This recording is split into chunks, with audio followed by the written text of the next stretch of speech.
March is here and so are the flowers and bees. To highlight this spring season, I made a cute bumblebee finger puppet, and if you would like, you can even make it as a small felt plushie. It measures about 3 inches in size, and anyone with basic hand sewing skills can easily make this one. Hopefully this tutorial will help you with that. Now let's get into the project, starting with materials and tools.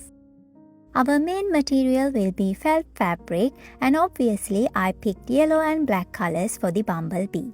You can go with any colors you like. When it comes to black color felt, try to find felt fabric with a bit of more thickness instead of your regular felt sheets. The reason is the regular black felt tends to leave a bit of residue, and personally I'm not a fan of that. So I always use thicker felt sheets when it comes to black color felt. Other than that, you'll also need matching embroidery floss, a fabric marking pen, a hand needle, pins and a pair of scissors. Most importantly, you'll need to download and print the PDF pattern for this project. As our first step, cut out all the template pieces along the continuous lines. Don't worry about the dashed lines yet. Use your paper cutting scissors. I hope you remember by now we are not using our fabric cutting scissors for this part. You'll find a total of 5 pieces in this PDF pattern, and the good news is this pattern is totally free to download. You'll find the link for that in the description. After completing the first step, we can now move on to cutting the felt pieces using the template pieces we got. The required number of felt pieces from each template is mentioned on each and every piece, and please remember, these numbers are only for decorating one side of the bumblebee. If you want to decorate both sides, make sure to double the numbers for front and back stripes. When you have to cut 2 felt pieces from one particular template, it's easier to fold the fabric into 2 felt layers first. Then place the template on top and pin it to both layers.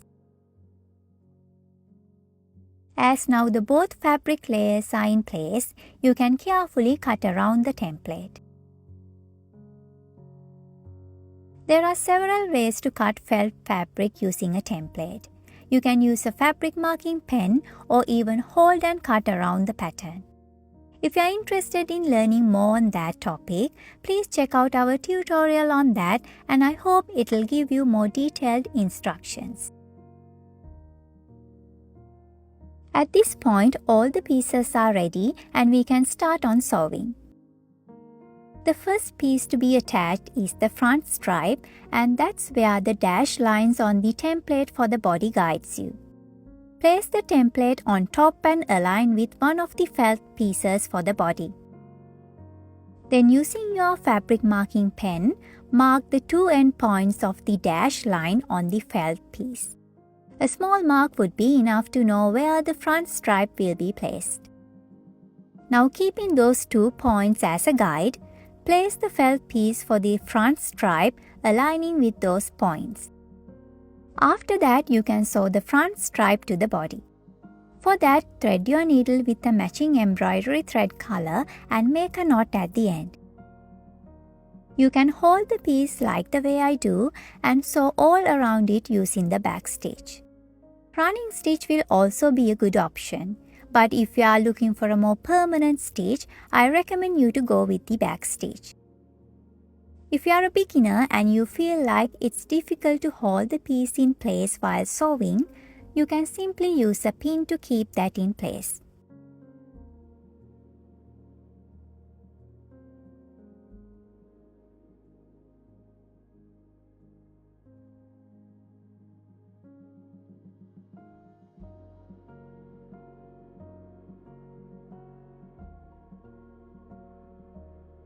Once you think the piece for the front stripe is stable, it's better to remove the pin. Otherwise, it may interfere with your thread and needle. After that, you can continue sewing freely. When you reach the starting point, it means we are done with the first stripe, and now we can move on to the back stripe. I didn't mark any dashed lines for the back stripe like the first one. Since it's a small space, you will easily figure out where it fits on the body. It'll be where the length of the stripe matches with the length of the body across. You can then use the back stitch to sew the stripe to the body like we did earlier. I forgot to mention this earlier. If you don't know how to do the back stitch or the running stitch, don't worry, we have all those tutorials on our channel. Please make sure to check those out and I'll leave the links in the description. After you are done with both stripes, now it's time to embroider 2 eyes and mouth for our bumblebee. Using a fabric marking pen, draw 2 half circles for the eyes and another half circle for the mouth. This one is a heat erasable fabric marking pen and you can easily get rid of these markings by a simple heat press later.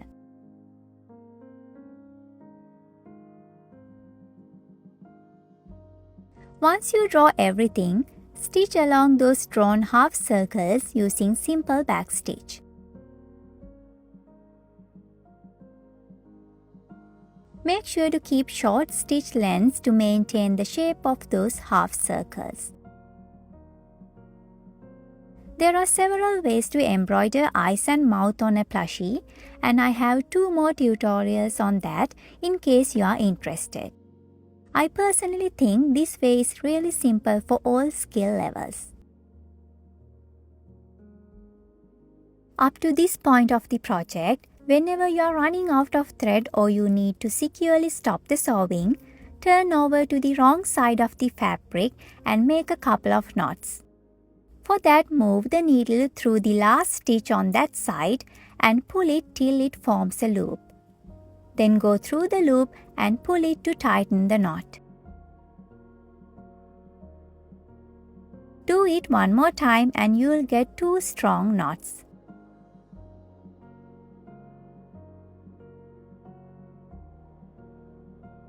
Finally, trim the thread short.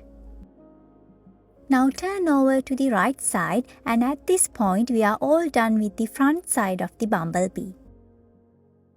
Next, we can assemble the 2 body pieces together, and remember we are going to attach the stinger and wings while sewing them together.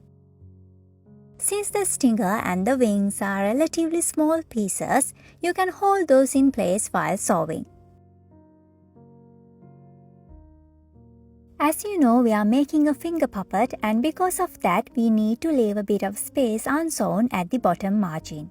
To decide the amount of space you need to leave, you can simply place your finger in between the 2 fabric layers and then decide a comfortable amount of space for that. Usually I leave about 1 inch of space, and that may slightly change with your requirements. Leaving 2 marks like this will make things easier for you, because then you know where to start and stop. Next step will be sewing from one marked point to the other while attaching rest of the body parts. For that, thread your needle with a matching embroidery thread color and make a knot at the end. I would suggest cutting along a piece of thread to make things easier. Keep the 2 felt pieces for the body aligned and then starting at one of the marked points, sew the 2 layers together. Start to sew in between the 2 layers, that way you can hide the knot nicely. The easiest and the most secure stitch for this step will be whip stitch, so I'm going to go with that. Apart from that, blanket stitch will also be a good option. Keep sewing until you reach the point where we need to place the stinger.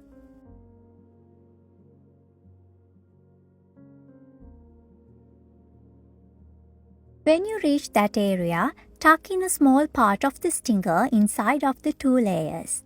It has to be deep enough so the stitches can attach it to the body securely while sewing. As you can understand, make sure it's stable enough. After that, continue sewing while holding the piece in place. In these areas, you need to stitch all 3 felt layers together, and after that you can continue sewing as usual when you pass that area.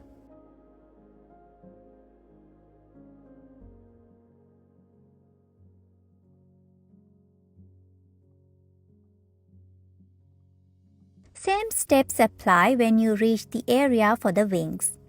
Place a small part of the wings in between the two body layers and then continue sewing using the whip stitch. You need to hold the wings in place while sewing, and if you find it difficult, you can always pin it to the body layers until you are done with that area.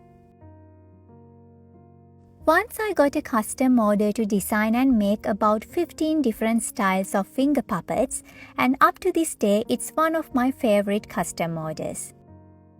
For people who don't know, I sell handmade items on Etsy and you can check it out if you would like. You will also find more PDF patterns there and let me know what you think of it.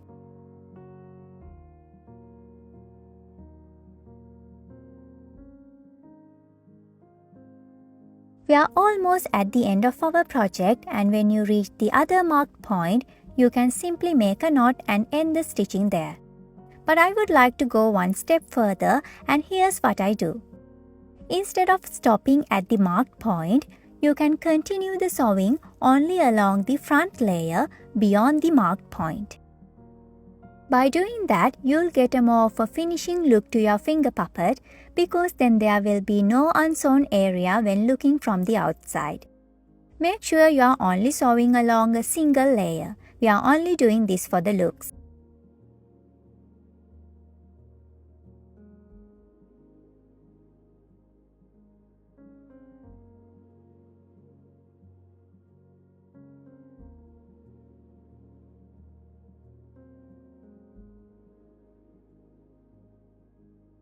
After you make the final stitch on the front layer, you can even move the needle to the back layer and continue sewing that single layer as well. But I'm not going to do that here since I didn't decorate that side. Finally, I'm going to securely end the sewing by making a knot using the last stitch I made.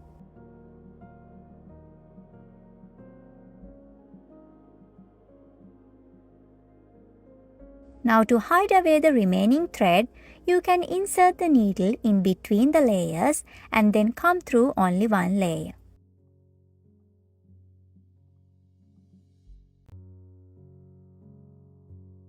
Pull the thread towards you and then finally trim it. Now this is how our cute bumblebee finger puppet looks, and if you are up for it, you can also do a small addition to this one. In one small step, you can add 2 antennas for this guy, and I think it will add a bit of character. For that, thread your needle with a matching embroidery thread color for the antennas, and I'm using all 6 strands for this step. Next, make a small knot at the longer end of the thread.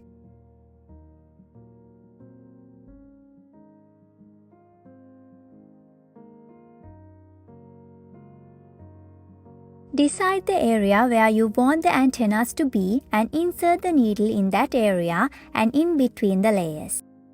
At the same time, come up at a point in that same area closer to the first entry point and pull the needle at that point. Now don't pull it all the way. Leave a bit of thread hanging with the knot, which works as the first antenna. For the second antenna, leave a bit of thread first and then make a knot after that.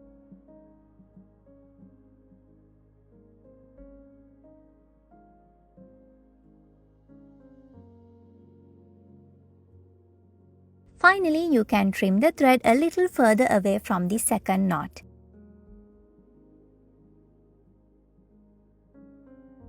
It's all done, and now we have a beautiful bumblebee with its 2 antennas.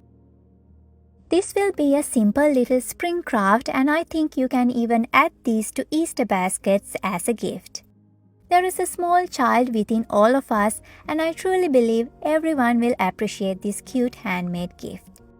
Please subscribe to the channel if you haven't already, and thank you all for watching. Bye for now, and I'll join you in the next one.